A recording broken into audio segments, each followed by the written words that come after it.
Hello. You know, when we are talking about extreme right in Germany, all the fantasies going wrong. You know, what do you think explains the rise again of the extreme right in Germany? Do you believe there is a threat for democracy in Germany now? Yeah, first of all, greetings from rainy Berlin. I hope you have it better, and thank you for your invitation. It's an honor to speak at your conference.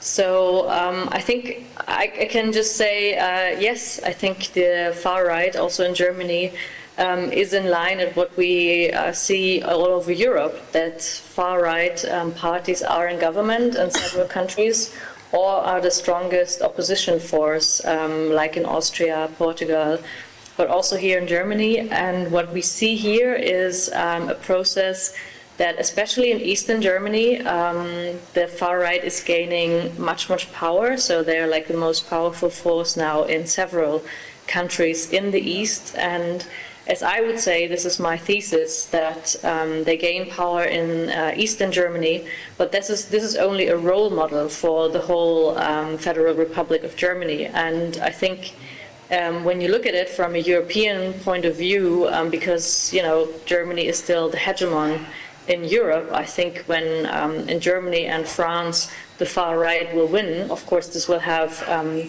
a major effect on the whole European Union. And I'm not sure whether the so-called firewall that we have here with the conservatives that is holding them up to work together with the far right is actually holding, because it's been breaking on the communal level and on different levels. It's been breaking already. So what we're facing now is possibly a far-right conservative coalition in 2029.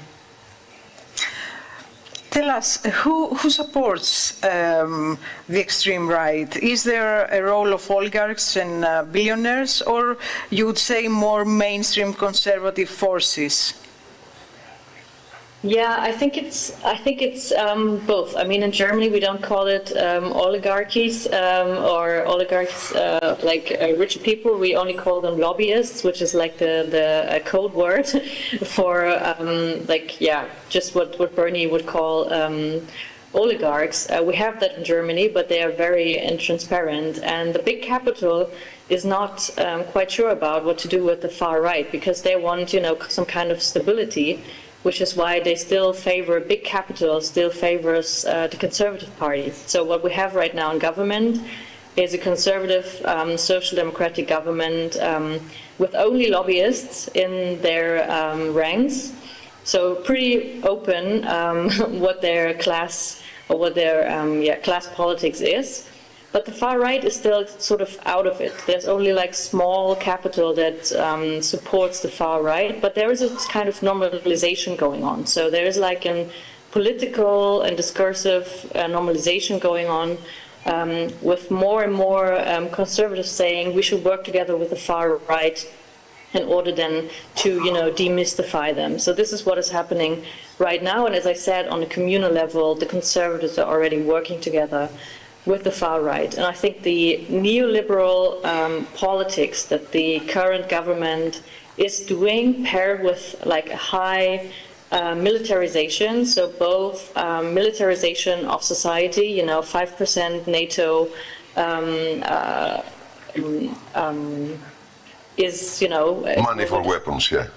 Exactly. So we're talking this 5% of military budget spending, and at the same time cutting social services. So especially poor people, but also people from the middle classes are fearing to lose their jobs, are fearing to become poor.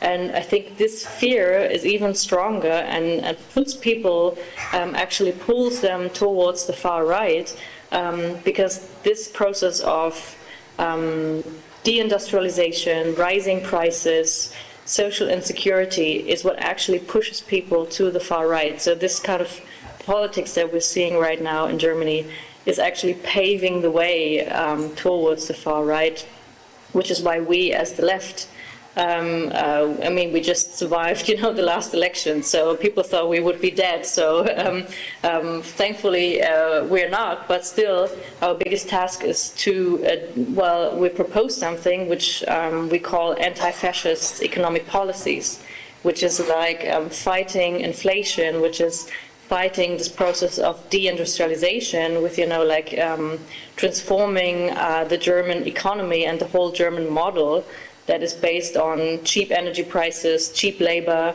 and a big export industry, especially the car industry. It needs to be transformed in order to stop the far right from rising. So you're talking about combination, eh? You're talking about the progressive powers must be combined. This is what we want here in Greece too, our progressive powers to be combined. Should we ask it for the other side of the Atlantic too? You are the main power of Europe. You are the very main power. Germany is how can I say, the crown of Europe, okay, in economy. Should we combine with the progressive powers like Bernie Sanders and his followers, Cortez? Should we combine with their wars, with what they're saying to make people believe to them? Because we, the lefts, we have the problem that people are afraid of what we're saying, that we don't give the answers. Should we make better questions? Yeah, maybe. And I mean, I think what Bernie and AOC are doing right now with their tour is really inspiring to us. Like we're thinking about now also doing a Tax the Rich tour here in Germany, because I was surprised how well it works, that because the far right is doing all this culture war all the time, attacks on the poor, attacks on migrants, and when you try to change that kind of culture, I think what you need is a counter culture and also like counter discourse. And I think they did well in saying the oligarchs are the problem in the politics. And then we want to do that too. And we want to focus on the super rich. They should be ashamed of being super rich.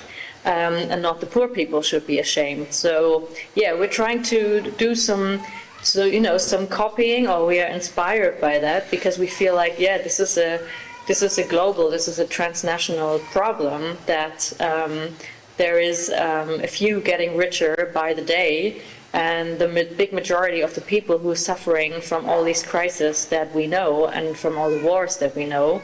So this is inspiring to us, but also, I mean, we feel responsible as the German left to also again unite the European left. I mean, it's a tragedy that there's been this big split up, and I know, I mean, we had a big split up in the German left just recently, and I think to learn from that and to see that we need to work together on common campaigns, just like my other comrades said before, on affordable housing, against war crimes that we're seeing right now in Gaza. I think we need to work together on that, against the huge process of militarization on the European level, but at the same time against attacks on social services and the welfare state. I think we could do that, and we need to find a common platform for doing that. And it's really urgent to do that right now. And I see us as the German left, that we have a kind of responsibility